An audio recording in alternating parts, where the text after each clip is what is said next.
Hello guys, welcome to Talky Mates. അപ്പം ഞാൻ ഇന്ന് നിങ്ങൾക്ക് പരിചയപ്പെടുത്താൻ വന്നത് ഒരു അടിപൊളി കിട്ടുക്കാച്ചി സ്പോട്ടാണ്. ഈ സ്പോട്ട് എവിടെയെന്ന് വെച്ചാൽ എൻ്റെ സ്വന്തം നാടായിട്ടുള്ള വെള്ളാങ്ങല്ലൂരിലാണ്, വെള്ളാങ്ങല്ലൂർ ജംഗ്ഷൻ. അപ്പോൾ ഇതിൻ്റെ പേര് വന്നിട്ട് അക്ഷയപാത എന്നാണ്. ഇത് സ്വിമ്മിംഗ് പൂളും പാർക്കും കൂടി എല്ലാം ഉൾപ്പെട്ടിട്ടുള്ള ഒരു സ്ഥലം എന്ന് വേണമെങ്കിൽ, ഒരു സ്പോട്ട് എന്ന് വേണമെങ്കിൽ പറയാം. ഒരു ഈവനിങ് നിങ്ങൾക്ക് വന്നിരുന്ന് കുട്ടികൾക്കായാലും കളിക്കാൻ പറ്റുന്ന ഒരു സ്പോട്ടാണ്. പിന്നെ ഇവിടേക്ക് എൻ്റർ ചെയ്യണമെങ്കിൽ ഒരാൾക്ക് വലിയവർക്കായാലും ചെറിയവർക്കായാലും 50 രൂപയാണ് ചാർജ് വരുന്നത്. പിന്നെ സ്വിമ്മിംഗ് പൂളിൽ കയറണമെങ്കിൽ എക്സ്ട്രാ 50 രൂപ നമുക്ക് കൊടുക്കേണ്ടി വരും. പിന്നെ അവിടെ വാട്ടർ ഫൗണ്ടൻ ഉണ്ട്. പിന്നെ രാത്രി കാണുന്ന അടിപൊളിയാണ്, കളർ ലൈറ്റൊക്കെ ആയിട്ട്. ഞങ്ങൾ തിരിച്ചെത്തിയപ്പോൾ രാത്രിയായി. പിന്നെ അതൊക്കെ ലൈറ്റൊക്കെ ഇട്ട് കാണാൻ പറ്റി. പിന്നെ ഞങ്ങൾ അവിടെ കുറേ നടന്ന് കണ്ടു. അത് കഴിഞ്ഞ് ഞങ്ങൾ സ്വിമ്മിംഗ് പൂളിൽ ഇറങ്ങിയപ്പോൾ പിന്നെ ഒന്നും പറയേണ്ടത്, ഞങ്ങൾക്ക് കയറാമെന്ന് തോന്നില്ല. ഞങ്ങൾ കുറേ നേരം അതിൽ തന്നെ കളിച്ചോണ്ടിരുന്നു, മുങ്ങിത്താന്നൊക്കെ കളിച്ചോണ്ടിരുന്നു. ഞാൻ കാലൊക്കെ ഇട്ടടിച്ച് നീന്തുന്നുണ്ട്. പിന്നെ ഐസ നല്ല രീതിയിൽ നീന്തിട്ടോ, ഐസ അവിടെ നിൽക്കുന്നുണ്ട്. പിന്നെ നമ്മൾ കുറേ നേരം എന്ന് പറഞ്ഞാൽ ഇഷ്ടംപോലെ നേരം നമുക്ക് ആ ഒരു സ്വിമ്മിംഗ് പൂളിൽ ഞങ്ങൾ നിന്നിട്ടോ.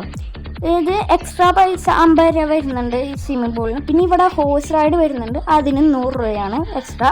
പിന്നെ ഇവിടെ ജാക്കൂസ് എന്ന് പറഞ്ഞിട്ടൊരു സംഭവം ഉണ്ട്, അതിനും ഫീസ് ഉണ്ട്, എക്സ്ട്രാ 200 രൂപ 3 മണിക്കൂറിന്. അതിൽ നമ്മൾ കയറി. പിന്നെ ഇവിടുത്തെ രാത്രിയത്തെ വ്യൂ എന്ന് പറഞ്ഞാൽ അടിപൊളിയാണ്. വാട്ടർ ഫൗണ്ടൊക്കെ കാണാൻ അവിടെ രാത്രിയാകുമ്പോൾ ലൈറ്റൊക്കെ ഇട്ട് പല കളറിൽ നിങ്ങൾക്ക് തന്നെ കാണാൻ പറ്റും.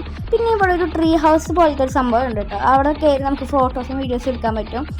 ട്രീ ഹൗസ് എന്ന് പറയാൻ പറ്റില്ല ഗൈസ്, ഒരു ഇതുപോലത്തെ ഒരു സമയം നമുക്ക് ഫോട്ടോസും വീഡിയോസും എടുക്കാനായിട്ട്. പിന്നെ ഒരു ചെറിയൊരു ഫുഡ് കോർട്ട് പോലൊക്കെ സെറ്റ് ചെയ്തിട്ടുണ്ട് അവർ. പിന്നെ ഒരു മിനി ജിമ്മിൽ കയറണതിന് നമുക്ക് പൈസ ഒന്നും കൊടുക്കണം, എക്സ്പെൻസ് ഒന്നും കൊടുക്കണം. പിന്നെ പാർക്കിൽ കയറണമെങ്കിൽ നമുക്ക് എക്സ്പെൻസ് ഒന്നും കൊടുക്കണം കേട്ടോ, ചാർജൊന്നും അവർ ചെയ്യുന്നില്ല. പിന്നെ ഞങ്ങൾ അവിടെ കുറേ നേരം കളിച്ചു. പിന്നെ പാർക്കിലൊക്കെ കയറി കളിക്കുന്നുണ്ട് ഞങ്ങൾ, അങ്ങനെ കുറേ നേരം കളിച്ചു. പിന്നെ അവിടെ 2 സ്വിമ്മിംഗ് പൂളുണ്ട്, ചെറുതും വലുതായിട്ട്. അതിൽ ഞങ്ങൾ 2-ൽ ഇറങ്ങിട്ടോ. മറ്റേതിൽ ചെറുതിൽ അത്ര ആഴില്ല, 3.5 സെൻറ്റിമീറ്ററോ അങ്ങനെ എന്തോ ഉള്ളൂ. പിന്നെ അവിടെ ഒരു ഫിഷ് പേ പോലത്തെ സംഭവമുണ്ട്.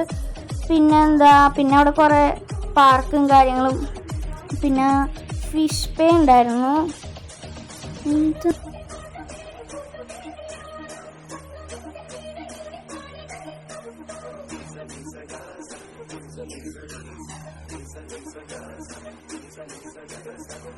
ഇന്നത്തെ വീഡിയോ ഇത്രേ ഉള്ളൂ. അപ്പോൾ എല്ലാവർക്കും ഇഷ്ടപ്പെട്ടെങ്കിൽ വന്ന് കാണാം. അപ്പോൾ ബൈ.